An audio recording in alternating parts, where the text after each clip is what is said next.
କହୁଛ ଆଉ ବୋଉଟି ତ ପାଇଲା ଏଟା ଖୁସି ଆଉ କଣ।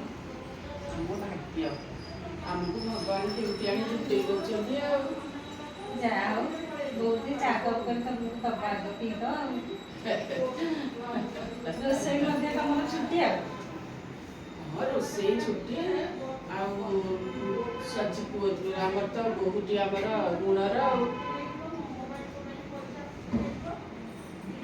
ଯାହା ହଉ ଜଗନ୍ନାଥଙ୍କ ଦୟାରୁ ଭଲ ବା ହଁ ହଁ ହଁ ପୁଅ କି ଚିନ୍ତା ଥିଲା ହଉ। ମା ପାଣି ନିଅ। ଝିଅ ପୁରା ମନ ବାପା ଯାଉଛି ପାଣି ଆଉ। ହଉ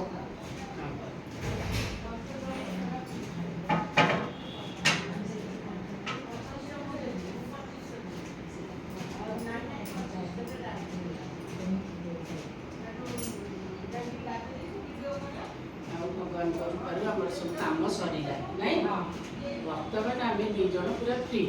ହଁ ପୁଅ ଚାକିରି କଲା ଆଉ ବୋହୁଟି ବି ଆମର ଚାଲି ଆସିଲା ବାସ୍ କାମ ଶେଷ।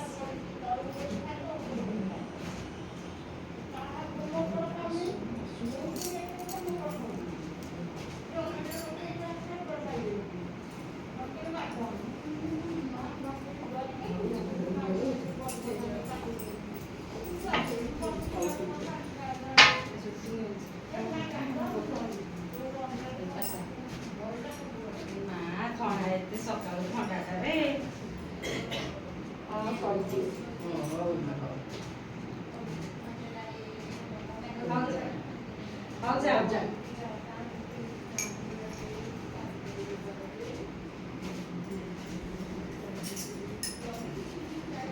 ବୋଉ ଚା କେତେ ଅଛି? ନମ୍ବର 1। ନହେଲେ ବଢିଆ ଚା କରିଛନ୍ତି ନା। ଆଉ ବୋଉ କଣ କହୁଛନ୍ତି? ଆଉ ଖାଇବା ଦେଲେ ଛାଡୁନି ବୁଲିବା ପାଇଁ। ମୁଁ କଣ ମନା କରୁଛି ଏବେ ଡାକି ଦଉଛି ଆକାଶକୁ। ଆକାଶ ଆକାଶ। କଣ କହୁଥିଲୁ କି? ମୁଁ କହୁଥିଲି କି ତୁ ବୋଉକୁ ନେଇକି ପୁରୀ ଯା।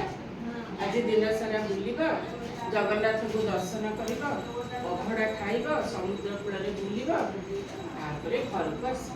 ଆମ କଥା ଗୋଟେ ଚିନ୍ତା କରନି। କିଛି ଦରକାର ନାହିଁ, କିଛି ଦରକାର ନାହିଁ। କାହିଁ ତୁ ସେମାନେ ଭାଇ ସେମିତି କାହିଁ ହଉଛୁ? ଯାହା ମନ ଯାହା କିଛି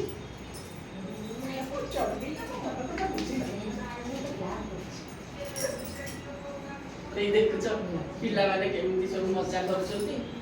ସବୁ ଆମର ଭାଗ୍ୟ। ସେଇ ଜାଣିଛ ଆମେ ବହୁତ ଭାଗ୍ୟବାନ। ଆମ ପୁଅ ଯେମିତି ସୁଧାର, ବୋହୁଟି ସେମିତି ଲକ୍ଷ୍ମୀ ପ୍ରତିମା। ଏମିତି ଯୋଡ଼ି ଭାଗ୍ୟରେ ଥିଲେ ମିଳେ। ହଉ ଚାଲ ଆଉ କାହିଁ ଡେରି କରିବା। ପିଲାମାନେ ତ ଗଲେ ଆମେ ଆମର ରୋଷେଇବାସ କରି ଖାଇବା ଆଉ କଣ। ହଁ ହଁ ଚାଲ ଚାଲ ଚାଲ ଚାଲ ଚାଲ। ଯାଆନ୍ତି ତାଙ୍କର ବୁଲାବୁଲି କରି ଆସିବେ। ଆଉ ଗୋଟେ ସିନ୍ ରେ କଣ ଝିଅଟାକୁ କେମିତି